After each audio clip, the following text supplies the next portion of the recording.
प्रणाम बाबा जी। बाबा जी, मैंने अपनी पूरी ज़िंदगी अपनी औलाद के लिए खपा दी। अपनी ज़रूरतें, अपना सम्मान, अपनी खुशियाँ सब कुछ उनके लिए छोड़ दिया। फिर भी वही औलाद आज मेरी बात नहीं सुनती। मेरे सामने मेरी ही औलाद की नज़रों में मेरी कोई कीमत नहीं रह गई है। बताइए बाबा, मैं अपनी औलाद के आगे क्यों हार गया? बेटा, तुमने कभी देखा एक बाप को चुपचाप भीतर से टूटते हुए? वो जो कभी जोर से रोता नहीं, जिसकी सिसकियां गले में ही दम तोड़ देती हैं। दुनिया समझती है कि वो पत्थर का है, पर सच तो ये है कि वो अपने आंसुओं को घर की दीवारों में दफन कर देता है ताकि उसकी औलाद को नमी का एहसास न हो।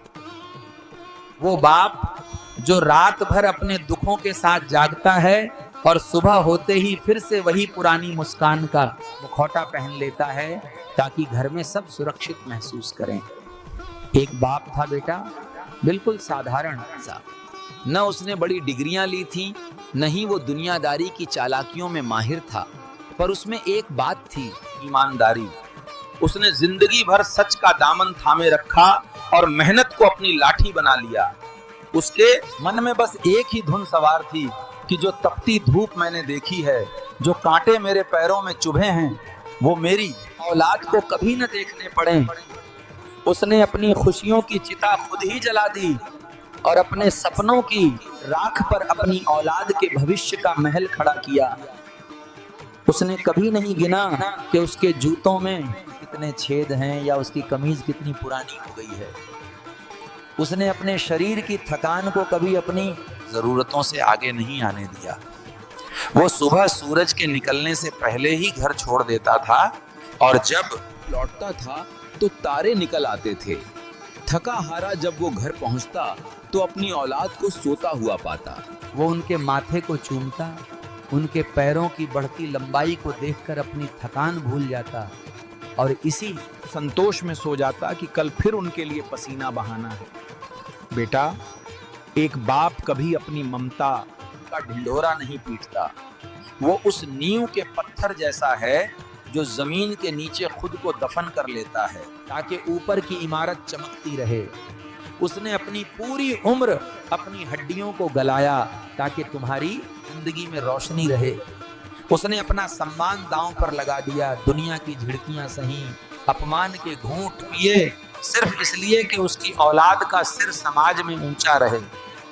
वो हारता रहा ताकि तुम जीत सको। उसकी चुप्पी में उसकी कमजोरी नहीं बल्कि उसकी महानता छिपी थी। वो अपनी औलाद के सामने कभी झुकता नहीं था क्योंकि वो उनके लिए एक वटवृक्ष था, एक छत था।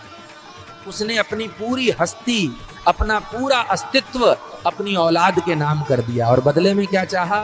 सिर्फ थोड़ा सा वक्त, थोड़ी सी पहचान।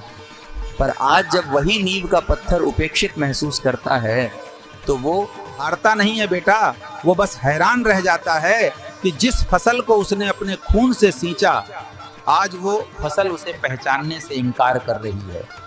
एक पिता की हार उसकी औलाद की जीत में नहीं बल्कि उस औलाद की बेरुखी में होती है जिसे उसने खुद चलना सिखाया था। बेटा, समय की गति बड़ी क्रूर होती है। ये पंख लगाकर उड़ती है और हमें एहसास भी नहीं होता। दिन बीतते गए, सूरज चढ़ता और ढलता रहा और देखते ही देखते वो छोटा सा घर जो कभी बच्चों की किलकारियों से गूंजता था, अब सयानी बातों और नई जरूरतों का केंद्र बन गया। बच्चे बड़े हो गए, उनके कंधों की चौड़ाई बढ़ने लगी, उनके पैरों में अपनी रफ्तार आ गई और जैसे जैसे उनके पंख मजबूत हुए, उन्हें वो घोंसला छोटा लगने लगा जिसे उनके बाप ने तिनका तिनका जोड़कर बनाया था।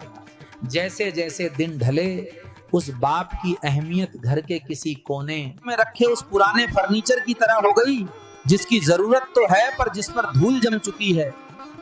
बच्चे अपनी दुनिया में इतने मशगूल हो गए कि उन्हें उस बूढ़े पिता की आवाज अब केवल एक शोर लगने लगी। वो बाप जो कभी उनके हर सवाल का जवाब था, आज अगर कुछ पूछ लें तो उसे कह दिया जाता है, पिताजी आपको आज की दुनिया के बारे में क्या पता, आप चुप रहिए।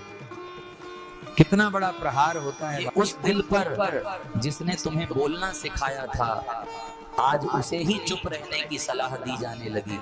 वो जब खाने की मेज पर बैठता और अपने अनुभव साझा करने की कोशिश करता तो बच्चे अपने मोबाइल फोन में डूबे रहते या आपस में ऐसी बातें करते जिनमें उस बूढ़े बाप के लिए कोई जगह नहीं थी। वो अपनी बात शुरू करता और बीच में ही काट दी जाती। उसकी बातों को, उसके सुझावों को पुराने जमाने का कहकर नजरअंदाज किया जाने लगा।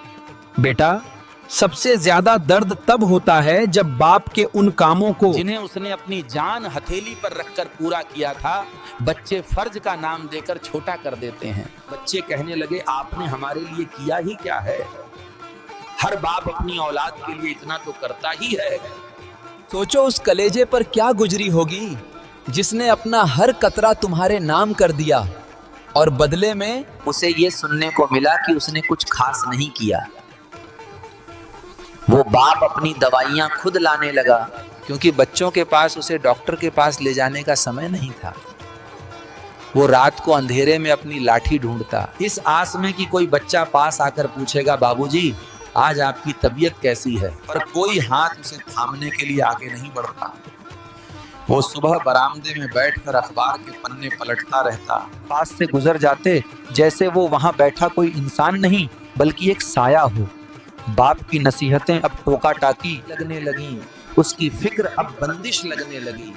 जब वो कहता कि बेटा संभल कर चलना तो जवाब मिलता, हमें पता है क्या करना है, आप हमें मत सिखाइए। वही हाथ जिन्होंने उसे चलना सिखाया था आज उसे रास्ता दिखाने के काबिल नहीं समझे गए।